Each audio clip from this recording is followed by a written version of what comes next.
Heto ang most reviewed na Jollibee. At heto naman ang worst review na Jollibee dito sa Quezon City. Kung ikaw ang tatanungin, saan mo gustong kumain? Sa worst o sa most? Tinatanong pa ba yan? Syempre sa most, di ba? Heto ang most review na matatagpuan sa Evergotesco Mall sa Commonwealth, Quezon City. At meron siyang 4.5 star ayon sa Google Maps sa loob ng 107 review. At 8 dito ay 1 star lang. Heto naman ang worst review na matatagpuan sa Farmers Cubao. At meron siyang 3.4 star ayon sa Google Maps sa loob ng 107 review. At 27 dito, 1 star. Na ang sinasabi, ang bagal ng serving, masungit ang crew at marami pang iba. Sobrang bagal niyo po mag-serve and ang susumit niyo pa po. Worst crew, very snub. Napaka-attitude ng crew, punyeta. Huwag kayong matakot. Ikukumpara natin sila sa isa't isa sa pamamagitan ng environment, serving, cashier, food at CR. Kung deserve ba talaga nila yung mga review nila. Pagdating nga namin dito sa most review ay agad na kami nag-order kasi marami rin tao. 5:29 ngayon nakapila na ako. At na-punch yung order natin is 5:33. So ngayon, ang titingnan naman namin yung pag-serving kung gaano ba katagal. Nakuha ko yung order ko is 5:33, ngayon is 5:37 na. May nag-bad review dito tol, may nag-1 star dito na sobrang tagal daw ng serving. Actually ngayon, medyo rush hour na sa habang pila and marami kumakain. Sa tingin mo tol, matatagalan kaya tayo? Sa tingin ko tol, saktuhan lang naman kasi maraming staff tol eh. Marami nagtutulong-tulong sa cashier tol. Sa tingin ko tol, aabutin niya mga 7 minutes yan tol, ganun.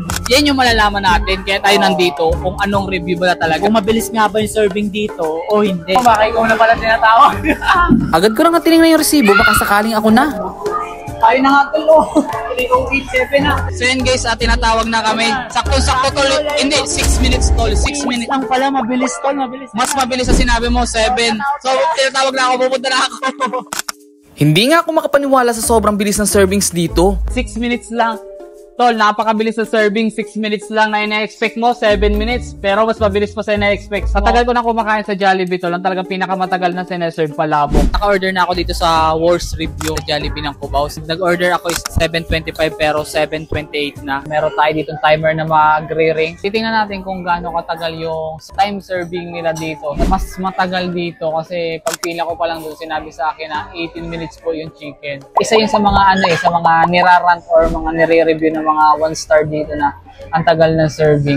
So, ito kakatunog lang. Ang oras niya is 7:37. Serving time natin is 12 minutes. Yung in-expect mo na 18 to 20 minutes, 12 minutes lang. Pero mahaba pa rin kasi yung most natin is 6 minutes lang. Yung palabok ang pinakamatagal i-serve. Yung most natin may palabok. Ito wala to la palabok. Sa mga fast food talaga to. Once na konti yung order mo, mas mabilis.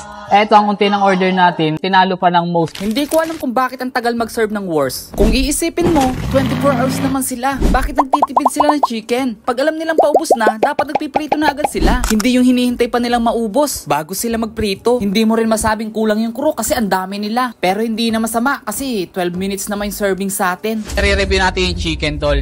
Kamusta yung chicken mo, yung sizes, tol? Size-wise tol, panalo na siya sa size tol. Pati na pakpak to tol, pero kita niyo naman yung laman tol. So yung sizes ng chicken sa akin, goods din tol.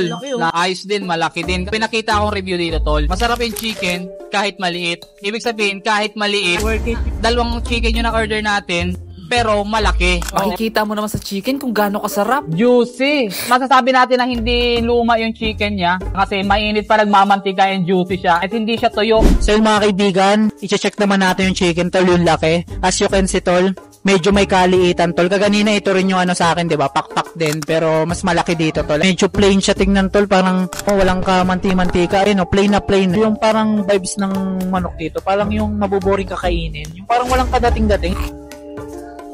Nagkakalasa ng pangyayagin ng gravy. Pagdating naman sa gravy tol, yan yung gravy dito, buo-buo na. Hindi katulad dun sa kabila, talagang halatang bagong gawa. Parehas naman masarap pero mas nangingibabaw yung timpla dun sa kabila eh. Overall para sa akin, mas maganda talaga dun sa most reviewed Jollibee. Heto yung review namin sa chicken. At dahil walang palabok sa worst, di na namin sinama. May lasa tol. Ay, oo tol. May lasa, sobrang lasa tol. Tapos yung drinks, clear. Kasi yung iba pag serve pa lang may mantika na agad. Anong masasabi mo sa ambience niya tol? Pagdating sa ambience tol, okay yung ambience dito tol. Parang gaganahan ka tol. Bukod sa malaki niya siya tol, yung nakakagana kumain. Pagpasok mo dito parang mawawala yung stress mo. Ganun siya, ganun ko yung nakikita yung ambience dito tol eh. Yung labig niya, goods. Alam mo yung kahit galing tayo sa labas sa sobrang init, yung labig niya, parang hindi ka maiinitan. Di ba yung iba minsan sa sobrang init, tapos pumasok ko sa isang store, ang init pa rin. Pero yung aircon niya is Goods. High-tech na rin siya, malawak. May mga machine na rin, kaya goods. Doon sa most review natin, crowded siya pero malamig. Pero dito sa worst review, crowded siya pero hindi ganun kalamig. Solve na rin siya. Ambience check. Okay naman siya, malawak, malinis. Yung worst review natin, parang ang tamlay tingnan. Oo, malinis siya, malawak, parang hindi na nila ina-upgrade. Pero luma kung tingnan. Unlike sa most review, makulay at parang bagong-bago. Susubukan namin testingin yung patient ng mga cashier. Ang gagawin namin, hihingi kami ng gravy. Tapos pag naibigay na, ay pingi po ulit tubig. Pag nabigay na, ay tissue po. So susubukan natin. Kaya titingnan natin kung hindi sila magagalit. Ano, simulan mo na? Ready ka na? Ready na. O, sige, uunahan ko na. Ano? Tinuro-turo tayo kung saan-saan tol. Parang meron na silang mga station tol. Merong stop na magbibigay ng gravy, may stop na magbibigay ng tubig, tapos pag nangingi ka ng tissue, nandun na lang din. Pero nung una sabi sa akin, pahingi po, dun. Sabi sa Tol, akin. na same experience din sa'yo, Tol, na yung gravy nga may station. Pero yung sa sa tubig at sa tissue, shinare ko na isang tao lang kukuha. So, goods naman siya. Kahit may nagsabay sa akin humingi ng tubig, hindi naman sila masukngit. Nakangano po nga sila eh. So, para sa akin, yun nga din bungad eh. Dun po.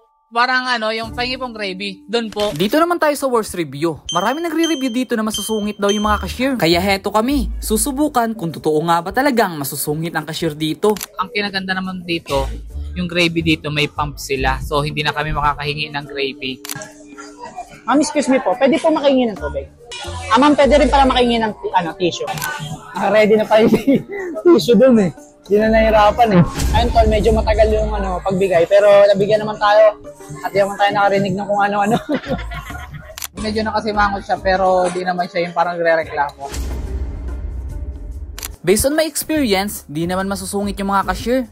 Pero baka siguro napatalsik na yung mga masusungit. Kasi taon na rin lumipas ng mga review eh. Dahil tapos tayo kumain, CR check na tayo. Let's go. So, nandito ngayon tayo sa loob ng CR at Jollibee ng most review. Makikita natin is may lababo, naka-off, tapos may tissue, hand soap, tapos hand sanitizer. So may basurahan din. Titingnan natin kung ano yung flash.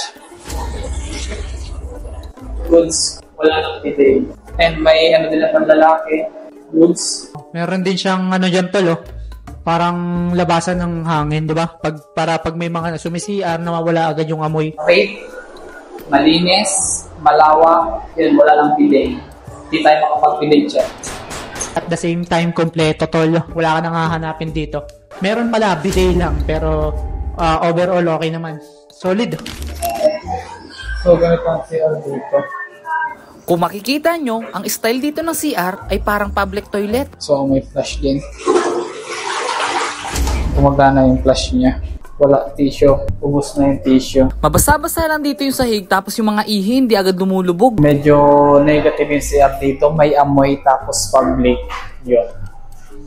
Ang baho. So, maharapin ka natin tayo sa siya. Lawak naman siya tol. Lalabas tayo.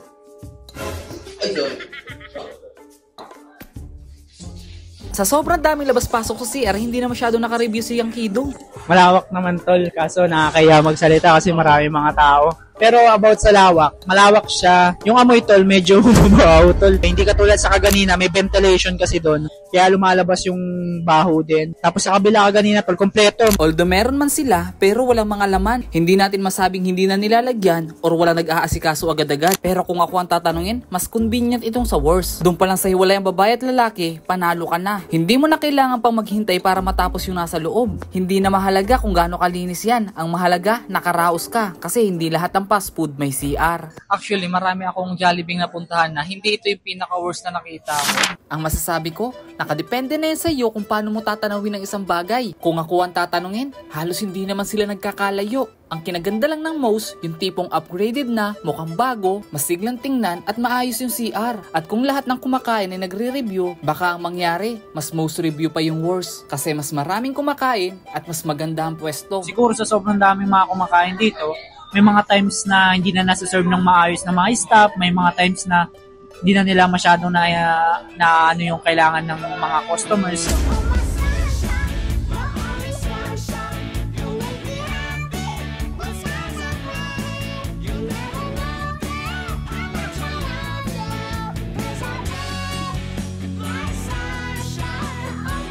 Ang dami naman na tao. Okay na yung una na yun.